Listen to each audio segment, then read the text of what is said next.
కృషి ప్లస్ కసి ఇప్పుడు సక్సెస్ అని అర్థం. కాబట్టి good start will be good success. అంటే మంచిగా దేన్నైనా ప్రారంభిస్తే అది మంచి విజయాన్ని అందిస్తుంది. కాబట్టి ఆ విధంగా కృషితో నాకు దుర్భిక్షం అంటే కష్టపడటం వల్ల సాధించలేదంటూ ఏది ఉండదు, అన్నీ సాధించగలుగుతాం.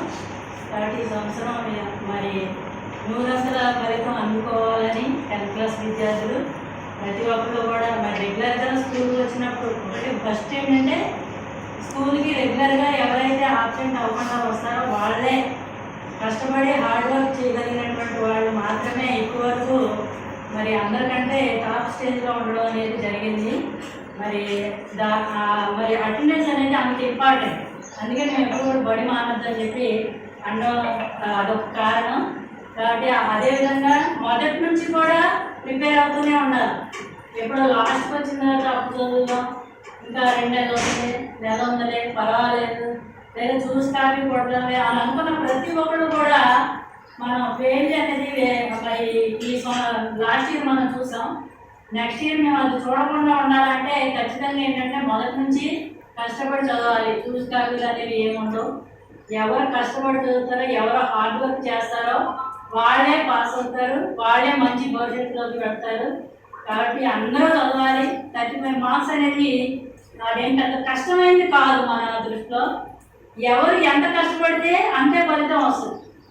35 మార్కులు ఒక్కొక్క టార్గెట్ 35 మార్కులే. ఒకరికి 40 మార్కులు, ఒకరికి 50 మార్కులు అవ్వచ్చు, ఒకరికి 80 అవ్వచ్చు, ఒకరికి 90 అవ్వచ్చు.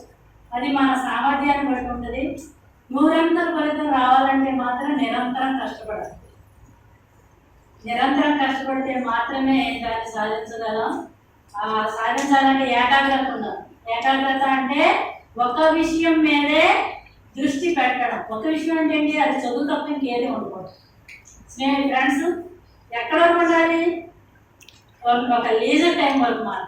మిగిలిన స్టడీ అంతటి విషయంలో కూడా మనకి చదువు తప్ప ఇంక వేరే ధ్యాస అనేది ఉండకూడదు. అట్లా చదువు మీద ధ్యాస పెట్టినప్పుడు, నిరంతరం శ్రమించినప్పుడు, ఏకాగ్రత కలిగినప్పుడు, కష్టపడినప్పుడు ఖచ్చితంగా సక్సెస్ అనేది మీ దగ్గరనే ఉంటుంది.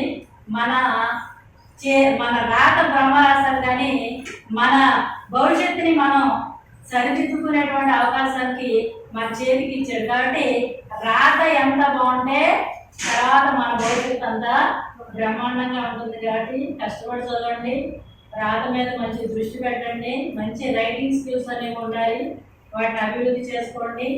అలాగే ప్రతిసారి కూడా పోటీ తత్వం అనేది ఉండాలి. స్పర్ధయ వర్ధతే విద్య అన్నారు. పోటీ పడకుండా ఏ చదువు ఏ అభివృద్ధి అనేది రాదు. స్పర్ధ అంటే పోటీ ఉంటేనే చదువు వస్తుంది. పోటీ లేకపోతే ఏ చదువు కూడా అభివృద్ధి చెందడం అనేది సాధ్యం కాదు. కాబట్టి మీరు అందరూ కూడా పోటీ పడి నేనంటే నేను అనుకున్నట్టుగా పోటీ పడి చదవాలని ఆశిస్తున్నాను. అలాగే మంచి ఫలితాన్ని ఇప్పుడు ఉన్న టార్గెట్ 512 మార్కులు అయితే దాన్ని మించి అంటే మనకి స్కూల్లో రికార్డ్స్లో ఇంకా అంతకంటే గొప్ప రికార్డే ఉంది.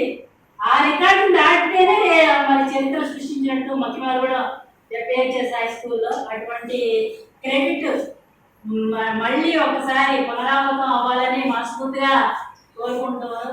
మీరందరికీ కూడా శుభాకాంక్షలు తెలియజేస్తూ wish you all the best to all the 10th class students. Thank you.